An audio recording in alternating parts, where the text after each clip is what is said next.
News, सच जरूरी है। नमस्कार दर्शकों, ये है MNS न्यूज नेटवर्क। मैं हूं आपके साथ आरती। आइए देखते हैं आज की कुछ खास खबरें। वॉलमार्ट CEO के साथ मुलाकात के बाद PM मोदी ने कहा, सार्थक रही मुलाकात, हुई व्यवहारिक चर्चा। प्रधानमंत्री नरेंद्र मोदी ने वॉलमार्ट के CEO डग मैकमिलन के साथ दिल्ली में मुलाकात की। इस बैठक के बाद प्रधानमंत्री ने एक पोस्ट लिखी जिसमें उन्होंने बताया कि उनकी ये मुलाकात सक्सेस रही है और इस मौके पर विभिन्न विषयों पर गहन चर्चा भी हुई। PM मोदी ने इस मुलाकात के बारे में लिखी है पोस्ट। प्रधानमंत्री नरेंद्र मोदी ने यह भी बताया कि वह भारत को निवेश के लिए एक आकर्षक डेस्टिनेशन के रूप में देखकर खुश है। नरेंद्र मोदी ने ट्वीट करते हुए लिखा, वॉलमार्ट के CEO डग मैकमिलन के साथ बैठक सार्थक रही। हमने विभिन्न विषयों पर व्यवहारिक चर्चा की। भारत को निवेश के लिए एक कार्यक्रम आकर्षक गंतव्य के रूप में उभरता देखकर खुशी हुई। वॉलमार्ट ट्वीट ने दी थी ये जानकारी। 13 मई को वॉलमार्ट इंक ने ट्वीट किया था कि और लिखा था, प्रधानमंत्री नरेंद्र मोदी को एक अच्छी बातचीत के लिए धन्यवाद। हम 2027 तक भारत से प्रतिवर्ष $10 अरब का निर्यात करने की दिशा में काम कर रहे हैं और भारत को एक मजबूत बनाने के लिए रसद, कौशल विकास और सप्लाई यूनिट को मजबूत करने के लिए प्रतिबद्ध है। इस पोस्ट में आगे लिखा, खिलौने, सीफूड और सामानों के वैश्विक निर्यात किया जाएगा। मैकमिलन ने बोली ये बात। वॉलमार्ट इंक ने एक ट्वीट में मैकमिलन के हवाले से कहा गया है कि प्रधानमंत्री नरेंद्र मोदी के साथ यात्रा हमारे भारत के साथ काम करने के साझा मूल्य को मजबूत करती है। साथ मिलकर हम देश के विनिर्माण विकास का समर्थन करना जारी रखेंगे और अवसर पैदा करेंगे। आइए देखते हैं अगली खबर की तरफ। भाजपा महिला सांसदों से साथ देने की गुहार लगा रहे पहलवान। भारतीय कुश्ती संघ अध्यक्ष और बीजेपी सांसद ब्रजभूषण शरण सिंह के विरुद्ध यौन उत्पीड़न के इल्जाम लगाने वाले पहलवान अब अपनी लड़ाई में साथ खड़े होने के लिए बीजेपी महिला सांसदों से गुहार लगाने के वाले हैं। विनेश फोगाट ने रविवार को बोला है कि उनके धरने को जंतर मंतर पर चलते हुए 22 दिन हो गए, लेकिन किसी भी बीजेपी महिला सांसद ने उनका साथ अब तक नहीं दिया। उन्होंने बोला है कि हम भी उनकी बेटियां, उन्हें हमारे साथ आकर इस लड़ाई में साथ देना चाहिए। विनेश ने बोला है कि उन्होंने निर्णय लिया है कि वे सभी बीजेपी महिला सांसदों को इस न्याय की लड़ाई साथ देने के लिए उनके घर पर खुला आमंत्रण पत्र भेजेंगी, साथ ही उन्हें ईमेल भी करने वाला है। पहलवानों की ओर से केंद्रीय मंत्री निर्मला सीतारमण, स्मृति ईरानी समेत 43 बीजेपी सांसदों को लिखा गया है कि सत्ता पक्ष की महिला सांसद होने के नाते उन्हें उनसे बहुत अनुमान है।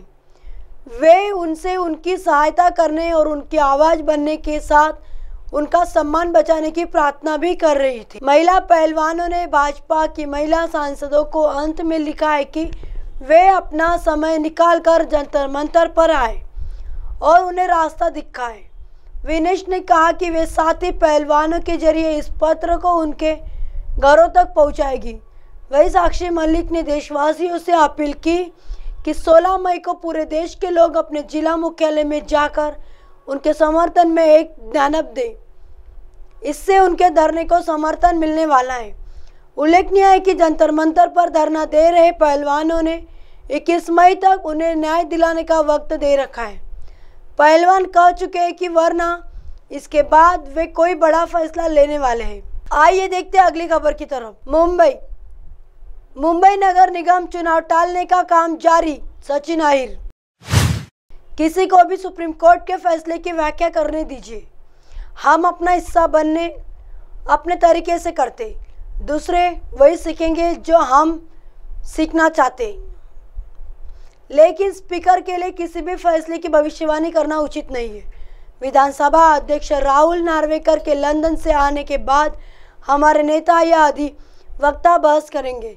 राष्ट्रपति सारे दौरे छोड़कर मुंबई आ जाए। मुंबई नगर निगम चुनाव टालने का काम चल रहा है। सत्ताधारियों ने प्रशासन के खिलाफ बोलना शुरू कर दिया है। कल तक हम जिस बात की बात कर रहे थे, आज वही बात कर रहे हैं। मुंबई नगर निगम के भ्रष्टाचार बंद होना चाहिए। मुख्यमंत्री, उप मुख्यमंत्री भ्रष्टाचार पर ध्यान क्यों नहीं दे रहे? आज विधानसभाचे अध्यक्ष येणार आहेत अशी ती आमची माहिती आहे.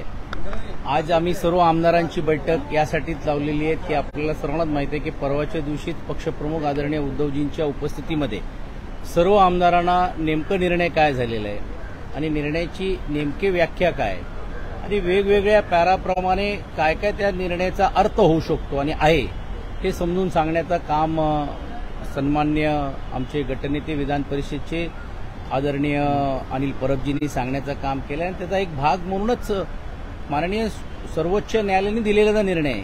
हे जी लवकर तातडीने त्याच्यातली असलेली उपाययोजना करत असताना कारवाई व्हावी यासाठी आज सर्व आमदार आम्ही आज एकत्रित आलेलो आहोत. अजून पक्षाचे सर्व प्रमुख लोक आल्यानंतर ती जी पुढची जी रणनीती आहे काय पत्र द्यायचं कशा प्रकारे द्यायचं या सर्व गोष्टीचा देखील पूर्तता काही काळामध्ये आम्ही करण्याचं काम आम्ही करू. प्रश्न आपण जे विचारल्याप्रमाणे की सचिव जरी देखील नसेल तरी देखील त्यांच्यानंतर असलेले जे उपसचिव असतील ज्यांच्याकडे चार्ज आहेत त्यांना ते पत्र द्यायचं हाही विचार होऊ शकतो. अध्यक्ष आता आज येत आहेत. माझ्या माहितीप्रमाणे ते आज लँड होणार आहेत आणि 3:30-4 वाजता आहेत. पण शेवटी त्यांचा जो कार्यालय असतो ज्याला आपण ऑफिस ऑफ द स्पीकर म्हणतो हे देखील तिकडे नोंद जर करता आली तर ते देखील करण्याचा प्रयत्न आमचा राहील. हिंदी में बताइए आज आप क्यों आए हैं? आप स्पीकर खुद बाद में आने वाले हैं लेकिन आज आप सब लोग जाके मिलेंगे, क्या एजेंडा है? सर्वोच्च न्यायालयाचा निर्णयाचा अर्थ कोणीही काही घेऊ द्या. आम्ही आमच्या पद्धतीने जी काय आमची जी भूमिका जी पक्ष म्हणून घेऊन जे आम्हाला समजलेलं आहे आम्हाला सर्वोच्च न्यायालयाचे जे वकिलांनी सांगितलेले आहे त्याचा भाग म्हणून घेऊन ही पूर्तता आम्ही करण्याचं काम आम्ही करू. इतरांना काय बोध घ्यायचं काय निर्णय घ्यायचं ते घेतील. परंतु स्पीकरनीच कुठच्याही निर्णयाच्या बद्दल आता वाक्यता करणं किंवा त्याबद्दल भाकीत करणं हे मला वाटते कितपर्यंत उचित होईल की नाही होईल हाही एक प्रश्न आमच्या सर्वांच्या मनामध्ये आहे आणि म्हणून ज्यावेळी ते आल्यानंतर या सर्व गोष्टीचा युक्तिवाद आम्ही आमचे प्रतिनिधि किंवा जे वकील आहेत ते करण्याचं काम केलं. अब आप हमारे चैनल को आपके मोबाइल पर भी देख सकते हैं. मोबाइल ऐप पर देखने के लिए प्ले स्टोर से MNS news TV app download करें. इंस्टा, लिंक, ट्विटर, हाइकूक, फेसबुक और कई सोशल मीडिया के प्लेटफॉर्म पर हमारा चैनल उपलब्ध है. आप इसे यूट्यूब पर भी देख सकते हैं. आप हमारे चैनल को लाइव भी देख सकते हैं www.mnsnewstv.com पर. फिलहाल वक्त तो चला दर्शकों ब्रेक का. ब्रेक से लौटने के बाद देखिएगा देश और दुनिया की तमाम खबरें. बने रहिए MNS न्यूज पर. नमस्कार.